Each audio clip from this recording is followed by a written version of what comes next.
My moving to Texas story. Where do I even begin?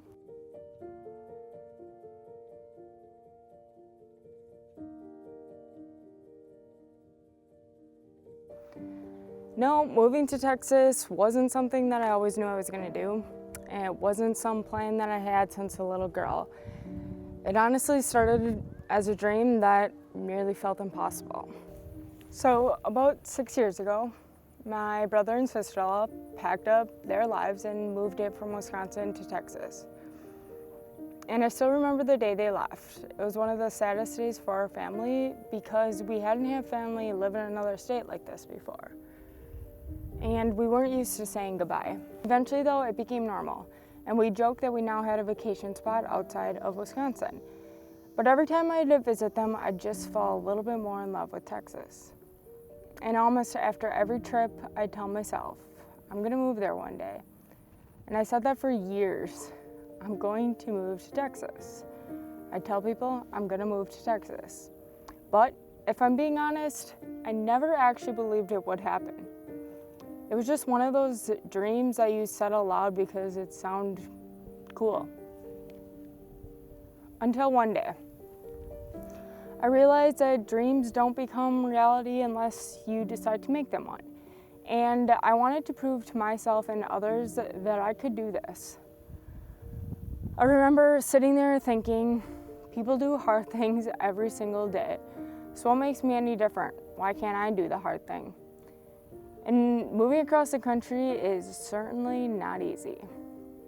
I hated that I had to hurt people that I loved by telling them the decision I was making. And one thing about me is I hate disappointing people.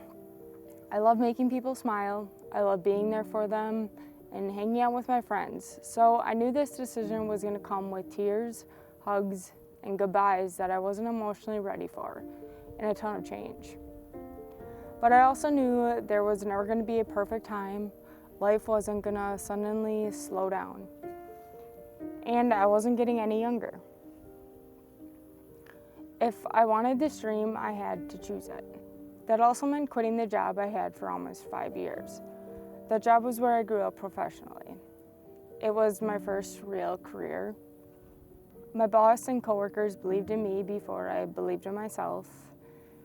And my coworkers poured into me, challenged me, and helped shape me into the person and leader I became. I had met some of the most incredible people in my life there. And when I had to call my boss and tell him I decided it was time for me to move on, I was sick to my stomach. Not because I didn't want to pursue my dream, but because it was so hard saying goodbye to people who invested so much into me. The beautiful part though, every single person supported me. Not one person tried to hold me back. They knew this was my dream and they wanted me to chase it. I'll never forget walking into the office on my last day and giving everyone hugs, trying so hard not to cry, knowing life was about to change forever. And then came packing up my own stuff. And honestly, I wish I would have documented more of the raw moments. Because I remember sitting on my floor of my apartment, surrounded by boxes and memories, just crying. And I kept asking myself, why am I doing this? And my friend would call me while I was in tears and remind me, Kayla, this is your dream. But I always imagined chasing your dream would feel exciting. Instead, it felt like grief. Every night I'd pack a few more boxes and then I'd go spend time with my friends. But those nights felt different. I wasn't hanging out anymore. I was memorizing their smiles, their laughs, the little conversations we'd have. Because I didn't know when I would experience those moments again, if at all ever. It made me realize something. When you know a moment is ending, you appreciate it so much more. And eventually moving day came. It was 5 a.m. We had pulled out of my hometown in Reedsville, Wisconsin. We went to pick up my best friend who had helped me move and began our 20-hour trip down to Texas. We drove through a Texas ice storm. The roads were terrible. It was pouring rain. And when we arrived at the grocery stores, they were completely empty because everyone down south was preparing for the weather. We spent several nights at my brother's house because my apartment had water issues. And after 2 days of living in Texas, my car got rear-ended and I had to get a rental car. Everything felt like it was going wrong. And then my parents left, and it was one of those goodbye hugs where every moment growing up flashes before your eyes and you just think, how the heck did we get here? And then a day later, I had dropped my best friend off at the airport, and it was one of those emotional moments that you see in movies, where you say goodbye and drive away with a pit in your stomach, realizing the distance now between each other.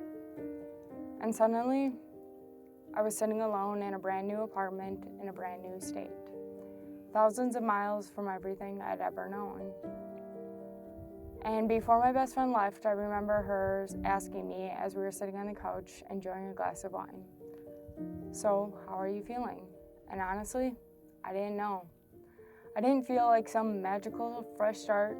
It didn't feel like one of those movie moments where everything suddenly clicked. It just felt different. It didn't feel real. Like my life was happening around me, but I hadn't caught up to it yet. I wasn't thinking, this is amazing. I was thinking, I said I'm gonna do this, so now I guess I'm doing it. And then came the hardest part, the first 2 months of living alone in a new state. I didn't have a job, I didn't have a single friend, and every single morning I'd wake up, I'd sit at my computer, apply for jobs, send emails, message people, network, and hope someone would give me a chance. And by the end of the day, I wonder if I made the biggest mistake of my life. Who was I to think I could start over? To rebuild my photography business? To make friends at the age of 28 in a brand new state? I questioned everything. There were nights I'd text my friends back home saying, I want to come home, I miss everything. I miss the people, my job, the comfort. I thought following my dream would make me feel fearless. But instead, it taught me that courage and fear can exist at the exact same time. Looking back now, I realize I wasn't just moving to Texas. I was becoming someone I had never had to be before. Someone who had to trust herself, someone who had to speak up and be confident, and someone who had to figure out life on her own. And while there were so many moments I wanted to quit, so many random nights of tears, I'm so grateful I didn't. Because every dream has that moment where it asks you, are you sure? And the people who end up living their dreams don't give up when it gets hard.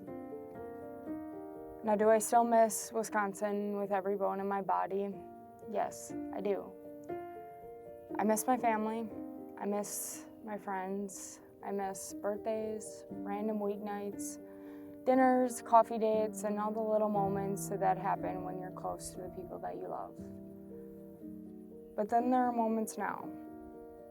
I'll be driving down a Texas road with the windows down and the country music up, and I'll look around at the life I built and just think to myself, wow, I actually did it.